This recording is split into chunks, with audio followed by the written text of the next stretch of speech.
Thank God. Thank God.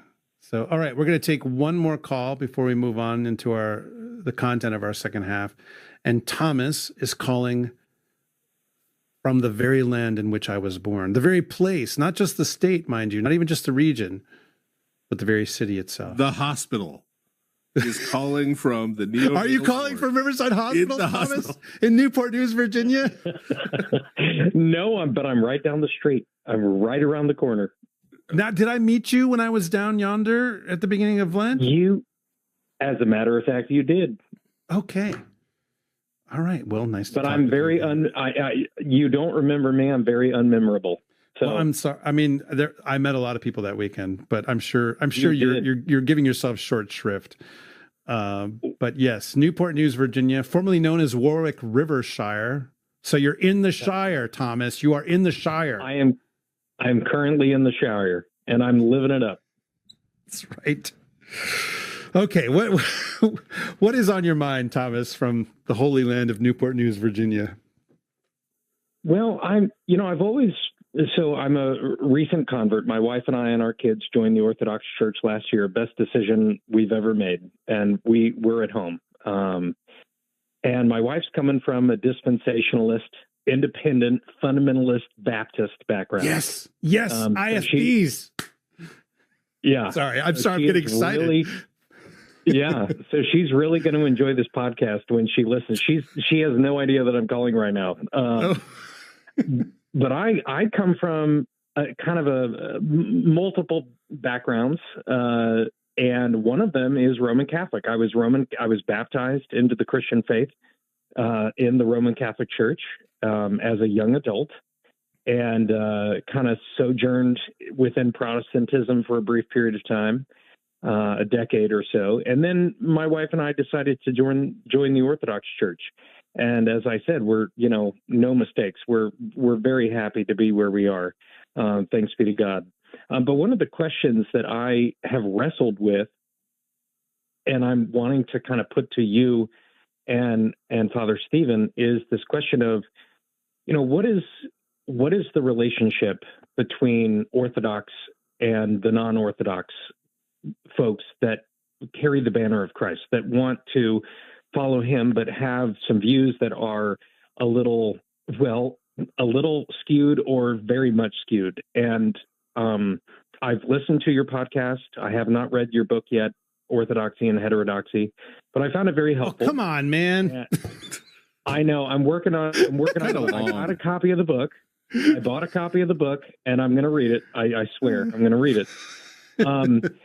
But we're talking about Israel and the faithful remnant and, these sorts of issues. I'm looking at the Christian era from the time of Christ. And it seems to me, and I'm glad to be corrected here, that there is a falling away of different groups, especially within the Protestant world. And, the death of Pope Francis is just yet another example of, how this is coming to mind in a lot of people's daily life. But how are we as Orthodox to relate with the Roman Catholics, putting aside issues of like validity of sacraments and things like this? What is our experience dealing with Roman Catholics? What are we supposed to assume that an individual has faith, but the hierarchy is in schism? Are we to believe that they are just completely, the teachings lead them to be lost? I mean, I'm really grasping at this because I know a lot of Catholics. I love them dearly. They, but I'm just really wrestling with it. So I'd love to hear your thoughts. Maybe this isn't the best podcast for it. Some other podcast, man.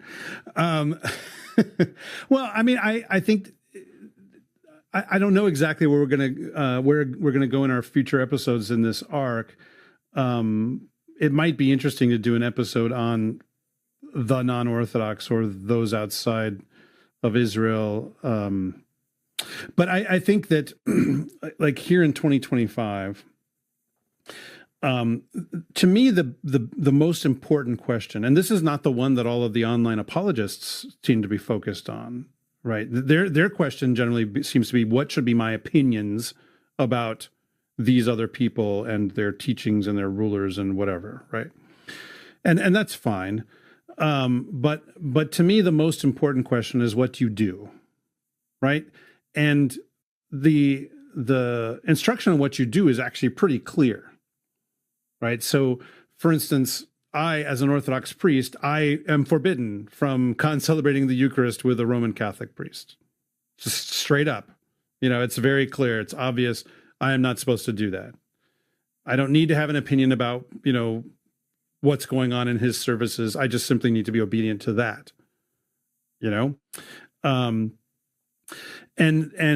then in terms of like, how do you relate to other people? Like, okay, well, like I remember years ago, actually, I was on with the late Kevin Allen, God rest his soul, where we did an episode called something like "Who's Not a Christian" or something like that. And one of the questions is like, okay, should we as Orthodox Christians regard these other people as Christians, right? And the question that I have is like, well, why? What is the point of asking that question? Is it so that you have the right opinion about them, so I can say, good or bad or whatever? Because it's not an important question except insofar as it leads to a particular action, right? So if the question is, can I receive communion with people who are not Orthodox? Well, the answer is obviously no, I cannot. I can't do that. Can I be friends with people who are not Orthodox? Yes. In fact, I would say we have an obligation to have relationships with non-Orthodox people. Because if anything, because we want them to become part of the church. And if we don't love them, if we don't have a relationship with them, how can we love them? And if we're not loving them, then what do we expect? Is it, about like, well, should my kids marry, someone who's not Orthodox? Well, I mean, you can have a conversation about what it's like to have a mixed religious household, right? So those relationship questions, I think, are the most important things. Now, if it's a question of specific doctrines, then yeah, we could talk about those doctrines, right? So, okay, do we agree on Christology? Do we agree on Tridology? What are the critiques we would have for these particular practices? Fine. All of that is perfectly acceptable to do. And, if you would crack open that 400 and something page book that apparently you have a copy of, I'm just messing with you, Thomas, because you seem like a good-natured dude. But seriously, I mean, that book is dedicated to all of that, to particularly saying, okay, how are we different? How are we the same? With lots and lots of other Christian groups. There's a whole chapter on Roman Catholicism there. So I think that rather than saying, I need to come up with a particular set of opinions that I should apply to all Roman Catholics or all Presbyterians or whatever, I mean, to me, it's much more important and interesting to ask, well, the person in front of me, what exactly is their deal? What do they believe? What do they practice? What do we have in common? And it's really important to point that out. What do we have that's not in common? And when is it important to point that out? It may not always be useful to point that out. Like if someone's not ready to be challenged, if I challenge them and it's clear to me they're not ready to be challenged, then what am I doing that for? To make myself feel good? I mean, it can feel pretty good, and it might even get me lots of clicks. But is that actually an act of love to that other person to push on them when they're not ready to receive that? So I think so much of it depends on the particular relationship. And that's the more important thing than all the kind of apologetics points.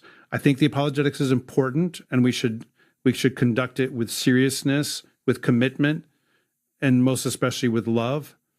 But if we don't have friendship within which those apologetics can happen, then I don't think it might even be damning, actually. I'm not sure how that relates to the remnant of Israel and all that, but I don't know. That could be a whole episode right there, Father. Yeah. I mean, I just deal with it at the level of people, because the place where that impacts me is I'm in a 70% Roman Catholic area, at least technically, right, on the books, right? I mean, that would mean like there's a couple 100,000 people at Mass every week in this town, and that ain't happening. So, Roman Catholic in some sense, right? We're baptized Roman Catholic. But so I have a lot of people who come into our parish from a Roman Catholic background and stuff. And so, like I've always said about this stuff, there's not somebody who can't be saved in the world, because God is the one who saves people, and nothing is impossible for God. Okay. So if God wants to save a Hindu, he can save a Hindu. If he wants to save a Buddhist, he can save a Buddhist. If he wants to save an anarcho-primitivist who worships rock, he can save that guy, right? Whatever, right? He can certainly save Roman Catholics. He can certainly save Protestants. He can certainly save evangelicals, right? That's important to say, though, because that's most of this question for a lot of people. When they're asking, do you accept me as a Christian? They're really saying, do you think I'm saved or not? Yeah. And, fundamentally, my answer to that is, I don't know, man. I just met you, right? Like, that's not my call, right? Like, I'm not the one who decides that, right?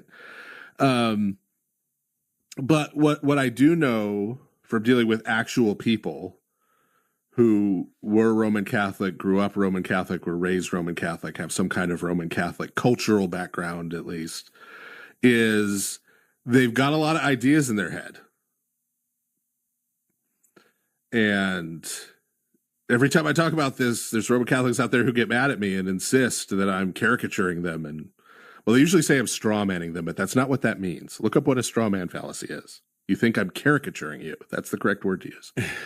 But they think I'm caricaturing them and all this, right? And it's like, well, maybe it doesn't apply to you. But there are people who resonate with it, right? Who that is what they received. Even if that's not what the Roman Catholic Church was trying to convey, that's what got conveyed culturally, right? And so to them, ideas coming out of Orthodoxy, like the church is a hospital, not a courtroom, is huge. Right? The difference in how we do confession is huge. The difference in how we look at guilt is huge. And sort of hugely liberating. I remember at one point at a previous parish, I was talking about some things that are taught by the Roman Catholic Church that we as Orthodox disagree with.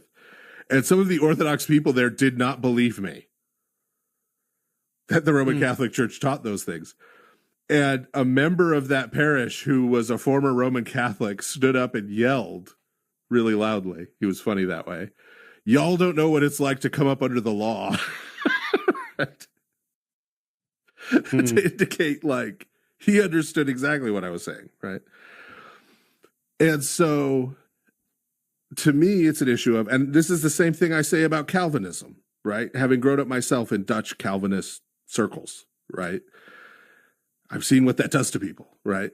The kind of pathologies that induces in some people. And so to me, the question is the place where you are, you come and tell me you're a Christian, I will accept, even if you're like a Mormon, even if you're one of these fringe cases, you come to me and tell me you're a Christian, I will give you the benefit of the doubt that you are a person who is trying to follow Christ as best you understand him and as best you understand how. Okay. The place where you're trying to do that, the community you're trying to do that in, can help you do that, or can make it much harder for you to do that. Sometimes that's for theological reasons, bad theological views. Sometimes that's practical reasons of corrupt leadership in particular places, in particular churches, in particular, things that happen. There's all kinds of reasons why you can be in a bad place to be trying to follow Christ, right? And it should go without saying, I would think, that as an Orthodox priest, I think the best and most conducive place to do that is in an Orthodox parish. You'd think that'd be obvious. But when I say it, people act like I'm being mean or weird or exclusive or whatever. But that's why I'm an Orthodox priest, because I think this is the best place to do that. Okay, so when I talk to someone from one of those groups, if I am in any way encouraging them to come to the Orthodox Church, I'm doing it because I think that they are a person who's trying to follow Christ, and I think they will better be able to do that here than where they're at. That's it. That's the whole argument. Okay. And by the way, before I finish, just as a note, right? If you tell me you're a completely happy, well-adjusted Roman Catholic or Protestant or evangelical or what have you, I'll believe you. Cool. You don't have any of those issues I'm talking about. Great. But it seems to me that when I make these kind of comments and you come and write a screed in the YouTube comments or send me a screed in the email, that maybe I triggered you a little. Maybe I touched a nerve and maybe you're not as well adjusted and happy where you are as you claim to be. Kind of a self-tell to think about when you're doing that. But anyway, that's the end of my response. Wow, we're just lining up a bunch of long rants tonight. Yes. Does that help, Thomas? It absolutely does. Thank you. I really appreciate it. Great. Well, thanks for calling in.